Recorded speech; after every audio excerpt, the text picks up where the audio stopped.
sejam bem-vindos ao podcast Senhores da Barba. Eu sou a Andréa Moreira, cofundadora do Senhor Barba Cosméticos, empresa no segmento masculino, na cidade de São Paulo, capital. Nós entrevistamos nossos clientes da nossa carteira, geralmente, mas hoje é uma edição super especial. Nós estamos com a edição do Novembro Azul e trouxemos um presente para você. Trouxemos aqui um doutor. Eu vou falar aqui o currículo dele. Trouxemos o doutor Marco Nunes. Ele é urologista, com formação pela Universidade Federal de São Paulo, Escola Paulista de Medicina e doutorado em urologia pela Faculdade de Medicina da USP.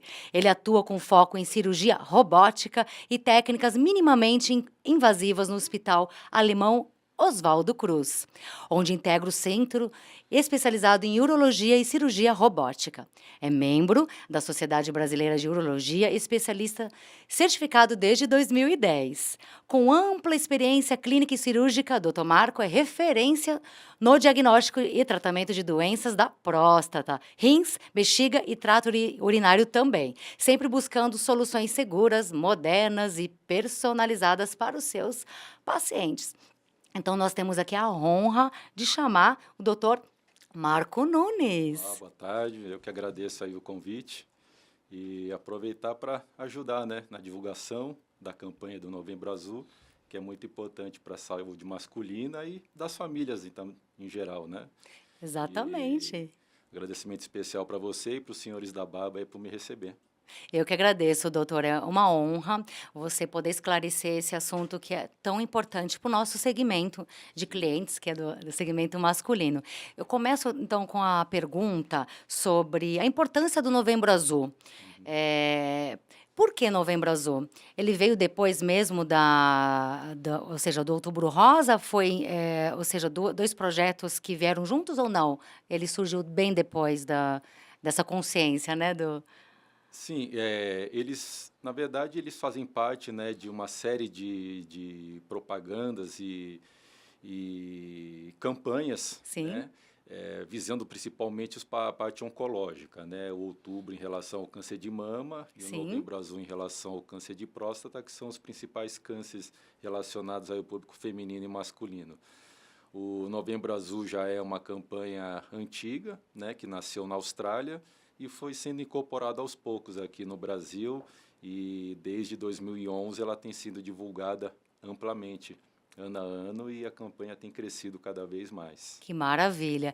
E por que a dificuldade hoje dos homens em procurar saber mais sobre o tema? Ainda é um tabu? Ainda é um tabu, né?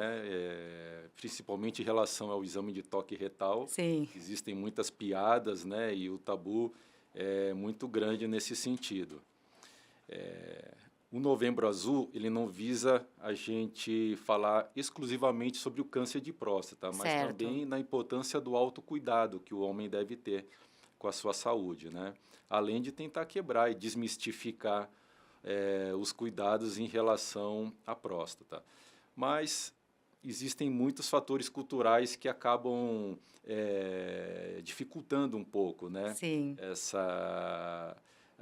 A divulgação e aceitação do homem, principalmente o machismo, né? Sim. O homem tem medo de ficar doente, acha que é um sinal de fraqueza a doença, então ele prefere não investigar, não ir a fundo para não descobrir que tem alguma coisa grave, e quanto que, na verdade, a campanha é para fazer o diagnóstico precoce, né? Em numa fase ainda onde você consegue atingir índices acima de 80% a 90% de cura em relação ao câncer de próstata. É isso que eu li no material que você disponibilizou para nós, que realmente, quanto mais cedo for, realmente é quase risco zero, é verdade? Porque, assim, a prevenção é mais importante, Sim. ainda mais quanto mais nova a pessoa for. Qual a idade que o senhor recomenda? Na verdade, assim, a gente não consegue prevenir, a gente não consegue fazer com que o homem deixe de ter o câncer de Sim. próstata. Então, na verdade, a campanha visa o diagnóstico precoce, que é justamente onde as chances de cura são muito altas. Como o câncer está muito relacionado à idade, né, a idade é um fator de risco, a gente começa O check-up é a partir dos 45 anos, Certo. quando o paciente, o homem, tem algum histórico familiar na doença, de doença na família, principalmente pai, irmãos ou o avô paterno. Os pacientes da raça negra, que têm uma predisposição maior do que a população geral, e principalmente aqueles pacientes onde a mãe teve câncer de mama, porque o mesmo alteração genética do câncer de mama também é responsável pelo câncer de próstata. Então, esses pacientes devem começar a partir dos 45 anos. No público em geral, que não tem nenhum desses fatores de risco, pode ser a partir dos 50 anos, como preconizam aí todas as sociedades de urologia pelo mundo, entendeu? Compreendi, muito bem. Vou começar aqui com uma pergunta que eu deixei aqui para fazer para o senhor, em relação aos sintomas que os homens sentem, quando o homem ele não faz essa prevenção que você falou, não vai frequentemente, né, ao médico, uma hora, a doença vai aparecer, né. Sim. Quais são esses sinais para ele saber: "Poxa, eu preciso procurar urgente o médico"? Infelizmente, quando aparecem os sinais, normalmente a doença já está numa fase mais avançada. Numa fase inicial, ela é completamente silenciosa. O homem não tem nenhuma queixa. Puxa vida, por isso Agora, é tão difícil. exatamente, por isso que a gente tem que fazer o check-up, os exames, né, numa fase onde o paciente não sente nada mesmo, como se fosse um check-up de rotineiro, entendeu?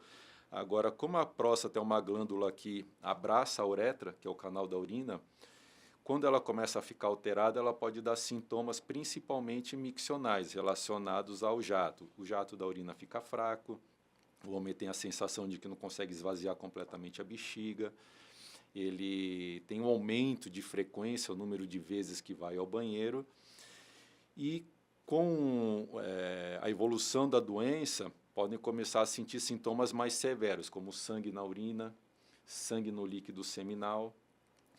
Em última análise, numa doença já metastática, espalhada, dor óssea, por conta do acometimento ósseo da doença, dores pélvicas, perda de peso inexplicável. Então, o ideal é fazer o diagnóstico justamente na fase onde sem sintomas. Quando tem sintoma, normalmente Já está mais a gente avançado. continua podendo ajudar. Existem vários tipos de tratamento, mas não é o mesmo resultado de uma fase inicial. Sim, nossa, não sabia.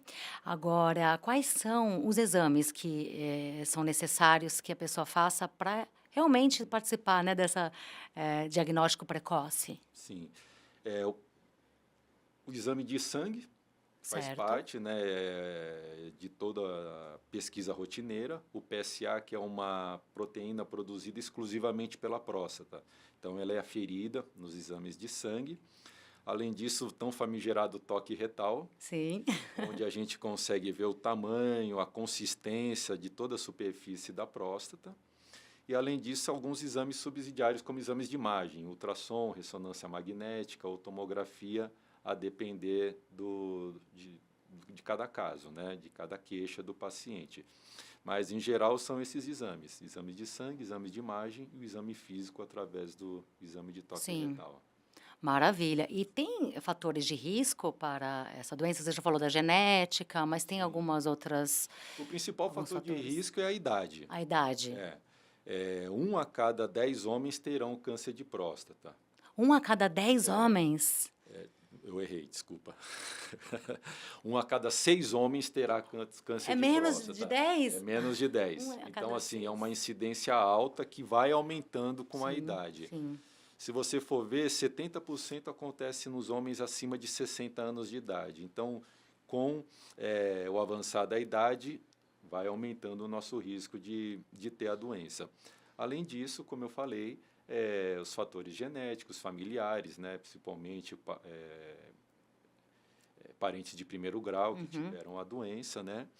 E alguns fatores de risco relacionados ao ambiente, né? Sedentarismo, excesso de consumo de gordura animal, tabagismo, álcool, tudo isso aumentando aí a quantidade de radicais livres, né? Facilitando alterações genéticas que levam ao câncer de próstata. Não só o câncer de próstata, como em todos os tipos de câncer, né, mas relacionado à próstata também. E tem os tumores chamado benigno também, e eles podem, se tornar maligno? Estou fazendo pergunta de leiga. Lógico, lógico. Na verdade, existe uma entidade que chama hiperplasia benigna da próstata, Certo, que também acontece em praticamente todos os homens com o avançar da idade, mas ela não é um fator de risco para câncer de próstata, que seria o tumor maligno, né? certo. Ela só leva ao crescimento da próstata, mas sem que gere doença, né, metastática, que gere outros tipos de complicações para o paciente, a não ser relacionados mais à parte urinária mesmo. Sim, aí há tratamento Sim, também. com certeza. Hoje em dia existe uma gama de tratamentos, desde medicações até tratamentos minimamente invasivos e cirurgias. Sim. Me chamou a atenção que, agora a tecnologia está bem avançada e você, pelo seu currículo, você é justamente especialista em cirurgia robótica. Uhum. Então, quando se usa, então, essa cirurgia robótica? Para todos os casos ou não? Não para todos os casos. A cirurgia robótica é um método minimamente invasivo, Certo. né, que a gente pode usar como alternativa de tratamento para inúmeros órgãos, não só a próstata, como rim, bexiga, glândula adrenal, que faz parte, né, do escopo aí do urologista, entendeu? Mas a gastrocirurgia usa, cirurgia torácica, cirurgia cardíaca. E em relação à parte urológica, ela é muito usada na prostatectomia radical, para retirada da próstata nos casos de câncer, né? Sim. Tumores de rim, seja para retirada total do rim ou só para nefrectomia parcial, que é quando a gente tira só o nódulo maligno do rim. Certo. E na hiperplasia benigna da próstata também. Próstatas muito grandes, a gente pode usar o método robótico para retirar o adenoma, que é a parte obstrutiva da próstata, sem retirar a próstata Sim. inteira. O robótico, então, é mais preciso, pelo visto. Sim, ele é mais preciso e ele traz menos riscos de complicações para o paciente. Não só intraoperatórias, como riscos de sangramento no intraoperatório, ela facilita até a vida do cirurgião, porque a gente opera de uma forma mais ergonômica, a gente se cansa menos, a gente tem mais destreza com o uso do aparelho robótico. Ela amplia a imagem até 10 vezes, então a gente consegue fazer dissecções de uma forma muito mais minuciosa, muito mais Fantástico. detalhada. Diminui o risco de infecção para os pacientes, diminui o risco de complicações pós-operatórias, como infecções de ferida operatória, hérnias incisionais. O índice de uso de analgésicos no pós-operatório, o paciente fica com menos dor, ele consegue voltar para o trabalho e para as atividades de uma forma mais precoce também. Então, tem muitos benefícios que é difícil a gente mensurar no papel, mas que a gente consegue ver no dia a dia. Eu que participei, quando me formei, na minha fase de formação, eu aprendi tudo de forma convencional. Sim. E ao longo da formação veio desenvolver a cirurgia robótica, né? Então eu pude comparar essas duas vivências, os pacientes que foram operados de forma convencional e hoje os pacientes que são operados dessa forma minimamente invasiva. E, sem sombra de dúvida, é incomparável. O retorno, a recuperação é muito melhor. Imagino, fantástico, eu adoro tecnologia. E a tecnologia também está inserida nos hospitais públicos ou não? Só nos particulares hoje? Hoje em dia, alguns hospitais públicos, sim, né? Aqui em São Paulo a gente tem, no Rio de Janeiro também. Aos poucos ela vem sendo incorporada na rede pública, mas de uma forma muito lenta, porque infelizmente ela é muito cara.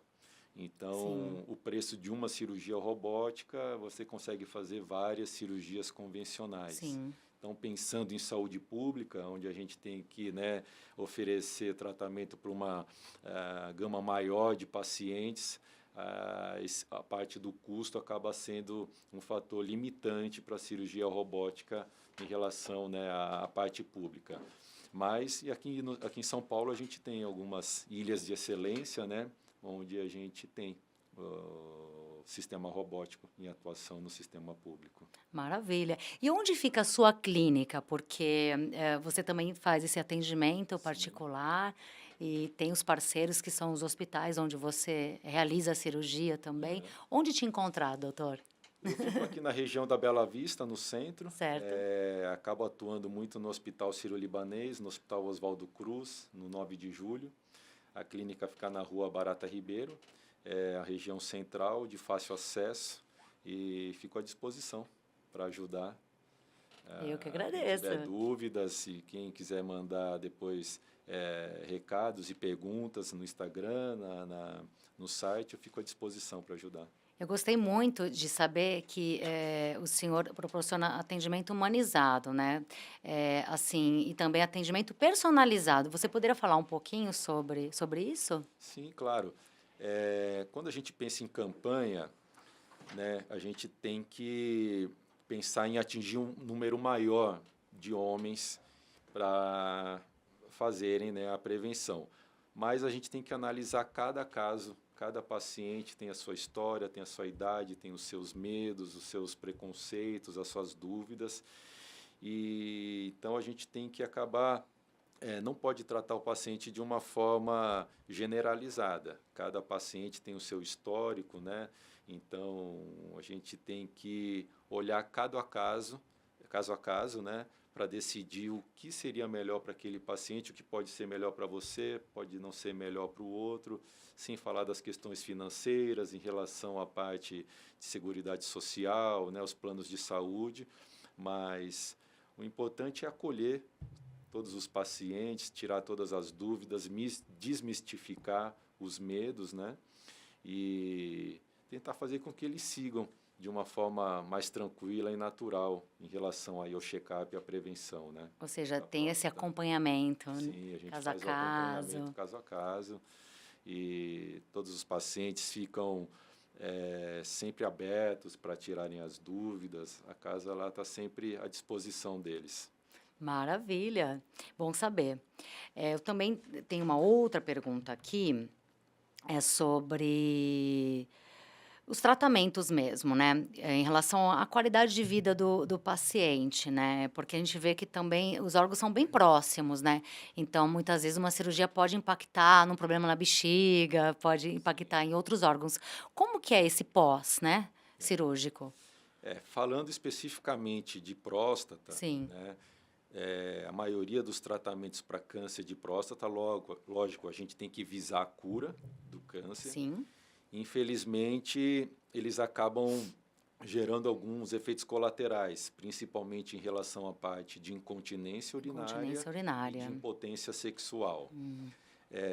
O tratamento em si não é um único fator de risco. A idade acaba influenciando, pacientes mais idosos têm um risco maior de ter incontinência e de impotência. Aqueles pacientes que já têm problema prévio ao tratamento acabam tendo também um retorno mais lento dessas funções Certo. sexuais e urinárias.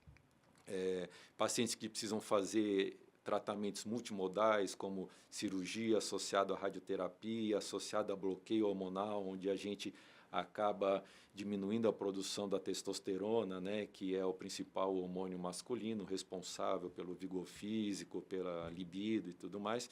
Então, não é só o tratamento, mas todos esses fatores de risco envolvidos podem impactar no resultado. O que a gente vê é que, com o passar do tempo, eles vão recuperando. Existem diversas formas de tratamento para ajudar, não só no sentido da continência urinária, como da potência sexual.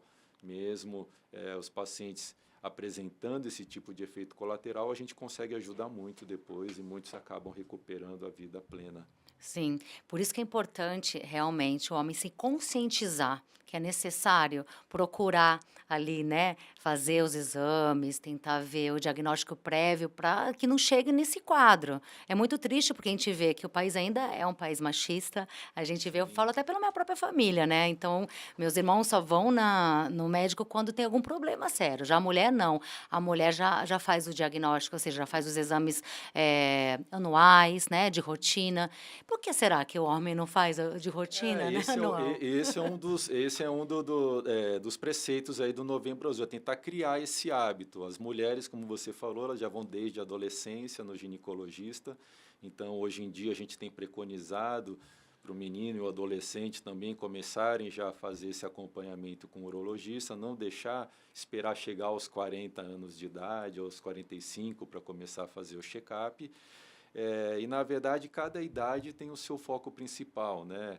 Em relação às crianças, a gente acaba vendo problemas de fimose, de infecção urinária, adolescente, a gente vê as questões da sexualidade, câncer de testículo, que é muito prevalente nessa faixa etária. Não sabia. Depois, no adulto jovem, a parte da fertilidade, quando eles querem ter filhos, né? Então, cada faixa etária existe um foco principal, mas é exatamente isso, a gente tem que tentar criar esse hábito que as mulheres já vêm tendo ao longo dos anos, né? Para a gente conseguir fazer um check-up de uma forma mais ampla, Sim. né? E não esperar exatamente ter algum sintoma ou ter Também alguma acho. queixa para procurar o especialista. Por isso que a campanha do Novembro Azul é tão importante.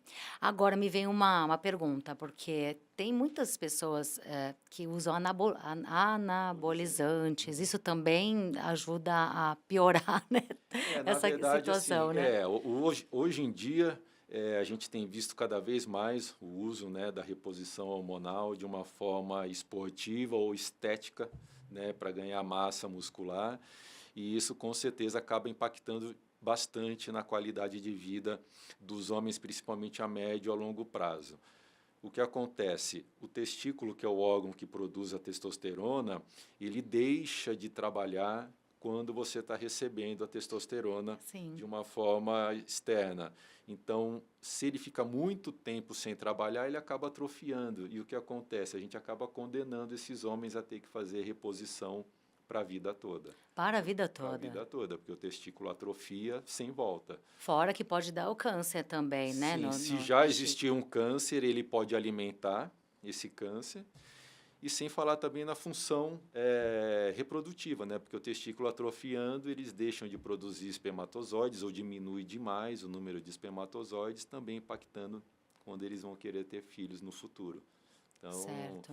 hoje em dia existe uma propaganda muito forte nesse sentido da reposição, mas ela tem sido feita de uma forma errônea e isso vai acabar impactando bastante no futuro a vida desses Com homens que... certeza. Então tem que esses, vamos dizer assim, treinadores, eles têm que ter, esse conhecimento, porque muitas vezes até o próprio treinador que fica incentivando, né, o Com uso certeza, porque eles, disso. eles pensam muito no resultado imediato, Imediato. né? Não existe nada como a testosterona para fazer o homem ganhar músculo de uma forma rápida. Verdade.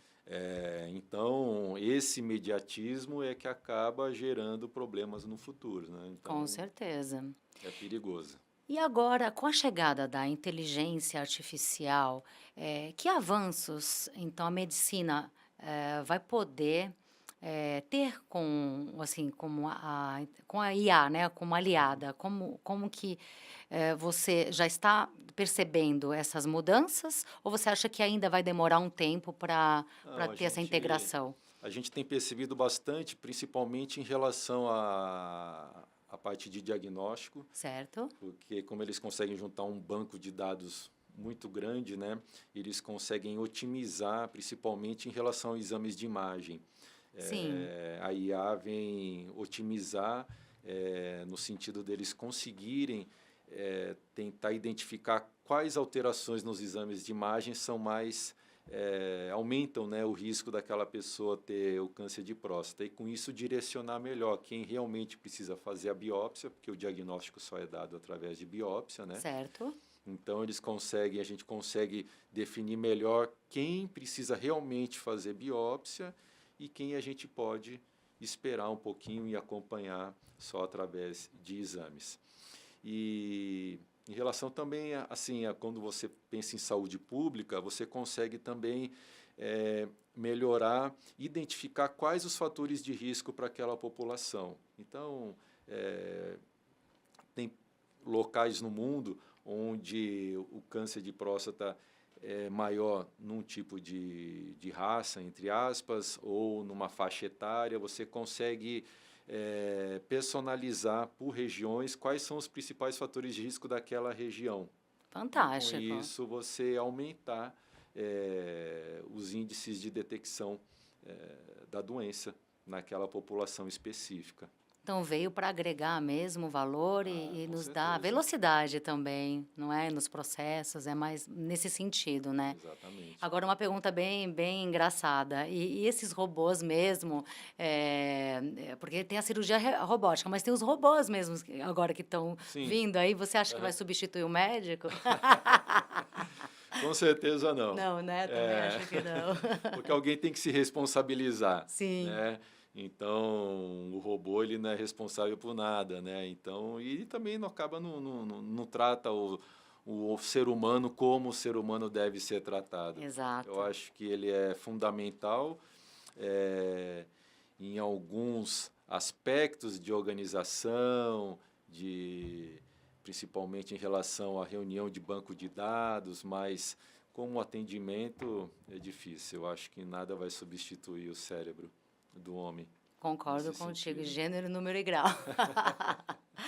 E eu gostaria que você agora pensasse num recado para o seu público, né? Ou seja, Aham. para o nosso público também masculino, o que você diria para eles em relação a essa conscientização mesmo do Novembro Azul? Pode olhar naquela Tá. câmera lá. Eu poderia dizer assim para os homens que acho que o verdadeiro ato de coragem não é você dizer que você não está sentindo dor, você ficar sofrendo calado. Eu acho que é você buscar o autocuidado. Isso é uma responsabilidade, mostra uma maturidade do homem em relação não só ao cuidado com si próprio, como em relação à família e todas as pessoas ao redor que amam ele, né? E, sem sombra de dúvida, um homem que se cuida mais, vive mais, com mais qualidade de vida, e não só em relação à parte da sexualidade, mas da longevidade, do bem-estar físico. Eu acho que a prevenção é a arma para tudo isso, e, como eu falei, fico de portas abertas aí para tirar qualquer dúvida e tentar desmistificar, principalmente em relação ao check-up da próstata, que é um tabu. Sim, inclusive eu ia te perguntar, né? Que recado que você vai dar para esse público que Sim, tem medo ou tem esse tabu, né? com certeza. O exame de toque é um exame que demora em torno de 20 segundos, é completamente indolor e traz um benefício enorme no aumento ali da acurácia, do diagnóstico precoce do câncer de próstata. Eu acho que Que é esse o recado, né? esse Então, gente, medo 20 não segundos, não é é coisa nada. muito Mulher rápida, sofre mais, né, doutor? sem Com sombra todos os de exames que nós dúvida, fazemos, né? sem sombra de dúvida. Então, o homem é prático, então tem que ser prático também para ir, né, na clínica, marcar ali, Sim. fazer seus exames. Eu acho que é bem por aí mesmo. Doutor, olha, foi incrível a entrevista. Eu nunca tinha entrevistado, né, um doutor. Para mim foi bem difícil, confesso, mas conseguimos, né? Com certeza. Eu vim aqui com a minha barba, Ah, feliz a por ajudar isso que eu aí. lhe trouxe um presente também para sua barba. Aqui um presente nosso, é uma Ah, caneca do Novembro Azul, tá aí dentro. Pode Que abrir, aí eu já vou legal. explicar para você o kit que você recebeu. Porque você recebeu uma do podcast, mas também tem que ter do Novembro Azul, não é? Sim, com Então, certeza. Eu vou abre aí deixar. para você deixar lá no consultório. Olha que linda que ela é. Já pensando no Novembro Boa. Azul, aí, ó. Excelente, parabéns. Obrigado aí pelo presente, viu? Imagina, o senhor frequenta a barbearia ou não? Frequento, né? Não tenho barba, mas tenho Tem cabelo, né? cabelo, né? Maravilha. Pode buscar aí os dois outros presentes. Um é um shampoo para você cuidar, né, do cabelo. Ele é anti-queda, anti-caspa, anti-oleosidade. Promove o crescimento também dos fios saudáveis. E o outro, que é o balme, você pode usar como pós-barba. Ok? E também como Excelente. leave-in, ou seja, depois de usar o shampoo, passar um pouquinho do balme no cabelo para esse Ah, efeito natural que você já usa. Fragrância claro. maravilhosa. Se quiser até abrir aí para você sentir a fragrância, você vai amar. É uma fragrância amadeirada. Vai Gostoso. gostar. E Vou fazer a a propaganda. esposa vai gostar também, viu? Obrigado, Então viu? é isso, doutora. Muito obrigada pelo Obrigado a vocês aí bate-papo. pelo espaço. Deus abençoe a sua profissão. Deus Obrigado. abençoe para que realmente mais homens possam procurar procurar esse diagnóstico precoce e que a gente possa fazer diferença no mundo, né? Com certeza, acho que esse é o diferencial, né? A gente poder ajudar e não só o paciente em si, mas a gente acaba ajudando toda a família, né? Que Toda a família, né? Que é a é, base de é a base tudo. de tudo, com certeza. Maravilha. Então, meu obrigado e um abraço da doutora Juliana Rosa, que é minha sócia também para você, tá bom? Toda a Igualmente. equipe lá. Gente, então foi isso. Nós aqui recebemos no Novembro Azul o doutor Marco Nunes, que ele é urologista, esteve aqui conosco e foi um bate-papo maravilhoso, esclarecedor. Eu mesma não conhecia muito sobre a área e espero que você goste. E ele nos deixou também um presente para toda a nossa audiência, nossos clientes, os barbeiros, donos de barbearia e também nossos clientes da loja. Vocês vão receber aí do doutor um e-book super maravilhoso, contendo tudo isso que ele explicou aqui, né, doutor? Exato, lá tem todas as dúvidas, os principais que a gente acaba vendo no consultório no dia a dia, né? Não só em relação à idade, os fatores de risco, tipos de tratamento, sintomas. E, além disso, fica lá os nossos contatos também para o pessoal tirar dúvida pessoalmente ou através dos nossos canais aí. Maravilha. Então, este foi o Dr. Marco Nunes aqui no podcast Senhores da Barba. Inscreva no canal, ativa o sininho para você receber conteúdos como este lá quando a gente atualizar, tá bom? Então, esse foi um presente, foi uma edição especial dos Senhores da Barba para você, barbudo, você que não tem barba, né? Para todos os homens, tá bom? Nossos clientes. Grande abraço, fique com Deus. Até o próximo episódio. Valeu!